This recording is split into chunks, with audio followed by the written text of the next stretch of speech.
Wake up, Cleveland. The ground is shifting beneath our feet, and if you are not paying attention, you are going to miss the collapse of an era. We are talking about a complete overhaul that touches every single level of this organization, from the sideline strategy to the locker room leadership, and even tragic events off the field. The Browns are in the headlines for all the wrong reasons today. Sources are buzzing, the phone lines are hot, and the news coming out of Berea is absolutely massive. Buckle up, because everything you thought you knew about our Browns is changing right now. The Cleveland Browns have officially ended their extensive search for a defensive coordinator by hiring Mike Rutenberg. This move, finalized on Monday, brings the former Atlanta Falcons defensive passing game specialist to Cleveland to fill the vacancy left by Jim Schwartz. Rutenberg is not a stranger to coaching circles, but this is a massive leap in responsibility. The organization conducted a lengthy interview process, examining various candidates, but ultimately settled on Rutenberg, citing his tactical alignment with the team's vision. Sources indicate the front office was impressed by his attention to detail and ability to maximize secondary play, crucial in a division loaded with elite quarterbacks. However, the reception to this hiring has been decidedly mixed among analysts. Many point out the similarities between his philosophy and the previous system, questioning if this is true innovation or just a safe choice. Now, let me speak from the heart, because I know every Browns fan is thinking the exact same thing. Are we serious? Is this the move that puts us over the top? You lose a defensive mastermind who changed the culture, and you replace him with a position coach from a defense that was average at best? I am looking at the numbers. I am looking at the resume. I am not seeing the dominance we crave in Cleveland. We are talking about the AFC North. This is gladiator football. We need a general, not a librarian. Critics say it is a continuity hire. I call it a lack of imagination. When you have Myles Garrett in his prime, you do not hire safe. You hire a killer. You hire someone who unleashes hell on opposing quarterbacks every Sunday. This decision screams of a front office trying to outsmart everyone instead of making the obvious power move. Rutenberg might be a brilliant mind, but right now, on paper, this looks like a gamble. It is a gamble with high stakes.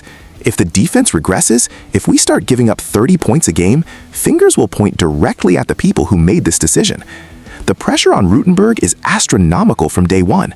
He is not walking into a rebuild. He is walking into a unit that expects to be the best. Can he handle that? Can he command that room? That is the million-dollar question. This is a strategic pivot that puts the entire season on the line before training camp starts. We are banking on potential over proven production, and in the NFL, that is a dangerous game. The fans deserve excellence, and if this hire does not deliver immediate results, the noise in Cleveland will be deafening. It is a critical decision defining this administration. They are putting their reputations on the table. We will watch every play, call, and adjustment with a microscope because the standard has been set, and anything less than greatness is unacceptable. This hire is the first domino in a series of events shaking the foundation of our beloved franchise right to its core. Listen, this news cycle is moving at breakneck speed, and you cannot afford to be left behind. If you want the raw truth and exclusive inside information on our Browns delivered straight to you, hit that subscribe button right now. We need to address a developing story that cuts deep into the fabric of this franchise. Reports are surfacing that Joel Bitonio, the longest tenured member of the Cleveland Browns, is expected to leave the team before free agency opens. Bitonio is a 7-time Pro Bowler. He is a legend. He has been the anchor of the offensive line through the darkest times and the brightest moments. This potential departure marks the official end of an era for the Browns' offensive front. Sources close to the situation suggest that the team is looking to get younger and alleviate salary cap pressure. It is a classic business decision, prioritizing financial flexibility over veteran leadership and proven performance. But let me tell you, this makes my blood boil. We are talking about loyalty. We are talking about a man who gave everything for this city. Joel Bitonio did not just play guard. He represented the toughness of Cleveland. He played through injuries. He mentored young guys. And now, because of a number on a spreadsheet, we are showing him the exit? This is what is wrong with modern sports. You cannot quantify the heart of a team on a calculator. When you remove a guy like Bitonio, you are ripping out the soul of that locker room. Who is going to step up when things get tough? Who is going to hold the line when the stadium is shaking? The front office thinks they can just plug and play another body in there? That is arrogance. The chemistry of an offensive line is delicate. It takes years to build that trust. You destroy that trust when you treat a franchise icon like a disposable asset. This sends a terrible message to the rest of the roster. It tells them that no matter how hard you play, no matter how many Pro Bowls you make, you are just a line item to be cut when it is convenient. That creates fear. That creates resentment. And you cannot win championships with a locker room full of guys looking over their shoulders. Strategically, this is a massive risk. We all know the offensive line struggled last year due to injuries. Now you are voluntarily removing the best player from that group? It defies logic. You are exposing your quarterback. You are weakening your run game. In the AFC North, you win in the trenches, period. If you get soft up front, you get beat. Losing Bitonio makes us softer. It makes us vulnerable. I don't care about the cap savings. I care about winning. And today, the Cleveland Browns got worse. They lost a leader, they lost a warrior, and they lost a piece of their identity. The fans know it, the players know it, and the front office better have a miracle plan to fix the massive hole they just created. This is a sad day for everyone who respects the game. We are watching the dismantling of a core group right now. Now, we must turn our attention to a situation that is far more serious than contracts or coaching hires. Safety Ronnie Hickman has been hospitalized following an assault at a hotel.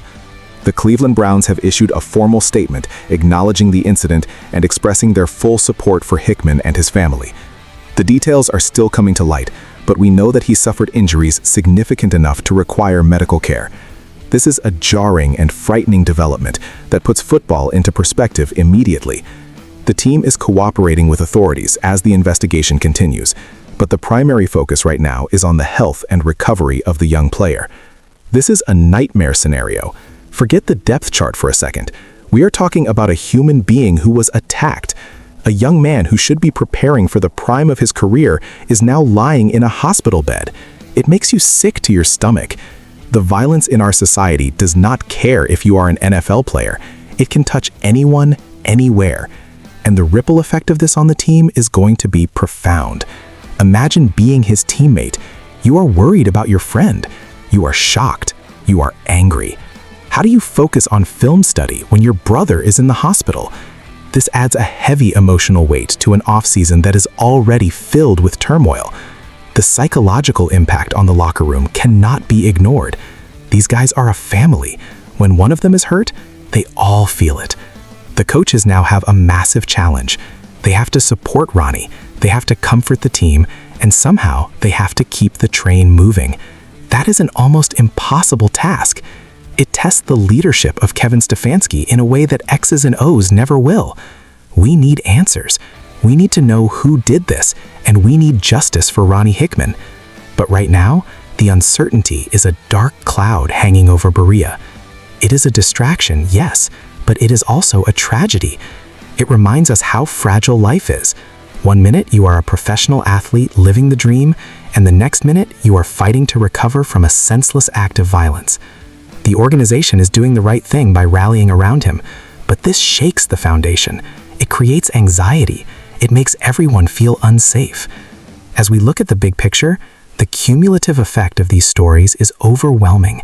We have a new coordinator with everything to prove, a legend leaving the building, and a player hospitalized. The stability of the franchise is being tested on every level. This is not just a bad news cycle, it is a crisis. The resilience of the Cleveland Browns is going to be pushed to the absolute limit. We are sending our prayers to Ronnie, but we are also bracing ourselves for a very difficult road ahead. The coming days will be critical for us all. This is a defining moment for the Cleveland Browns. We are witnessing a complete transformation of the team's identity, from the coaching staff to the roster, and facing real-life adversity that tests the human spirit. The hiring of Mike Rutenberg, the departure of Joel Bitonio, and the hospitalization of Ronnie Hickman create a perfect storm of uncertainty. I need to know where you stand. Is the front office making the right moves, or are they dismantling the foundation? Drop your thoughts in the comments because I read every single one of them. We are in this together, through the chaos and the changes. Stay strong, stay loyal, and keep your eyes open because this story is far from over. This is our team, and we will demand answers until we get them.